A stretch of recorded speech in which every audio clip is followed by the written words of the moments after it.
Hello, magandang araw mga amigo ko. So ngayon, I will try my best na magtagalog, no, para maintindihan ng lahat. Marami din kasing nag-comment na magtagalog ako, so ito na. So ngayon, try kong gamitin tong tatlong battery na AA. Kung gagana ba siya, gamitin natin sa pag-charge ng cellphone. And now, putulin ko na tong aking charger cord. Medyo sayang siya, pero okay lang.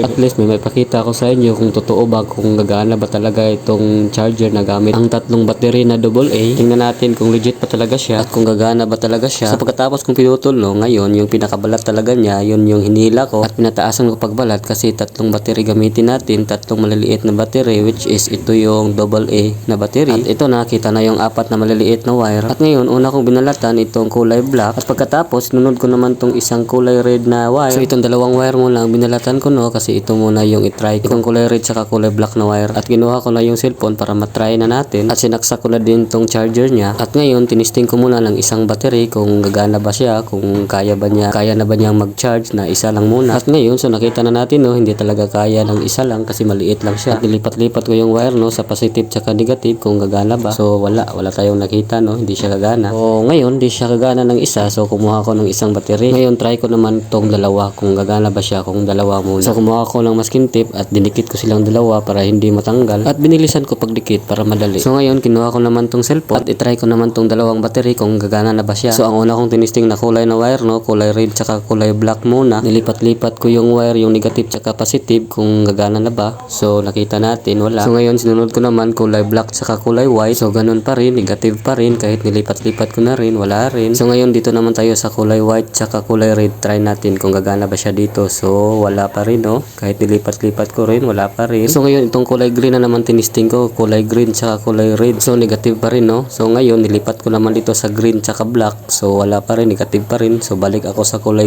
green tsaka kulay white naman, no. So wala pa rin siya, negative pa rin, no. So nakita natin, no, hindi siya gagana ng dalawang battery lang at tinisting ko na lahat ng kulay ng wire, wala talaga, negative talaga siya, no. So ngayon ang ginawa ko, kumuha naman ako ng isang battery para tatlo na sila. So ngayon tatlong battery na yung ginamit ko, no. Tinipan ko ng maayos para hindi matanggal. Siguro naman ngayon tatlo na ang gamit na battery ko, gagana na siguro to. So ngayon unang tinisting ko itong kulay red saka kulay black na naman. So ngayon wala pa rin, no, nakita natin. So ang ginawa ko ngayon, binaliktad ko yung battery, baka nabaliktad lang. Saka ito na, hinantay-antay ko saglit. So ayun, gumana na, may nagparamdam na. So kinuha ko muna, no, at hinigpitan ko ng mabuti kasi medyo maluwag-luwag siya, no. At ngayon binalik ko na sa pagbalik, ito na ang resulta. So ayun, gumana tuloy siya, no. So ngayon napatunayan na natin mga amigo, no, legit talaga siya. Itong tricks na itong mga amigo, no, magamit to sa mga lugar na walang kuryente at mag-run out ng matagal, no. Ito pwede itong gamitin, bibili ka lang ng battery at ito na, ganituhin mo lang. So gamit na, charge ka na. So ngayon maraming salamat, no, nakarating ka dito sa dulo ng aking video. So hanggang sa muli natin pagkita. Thank you, bye bye.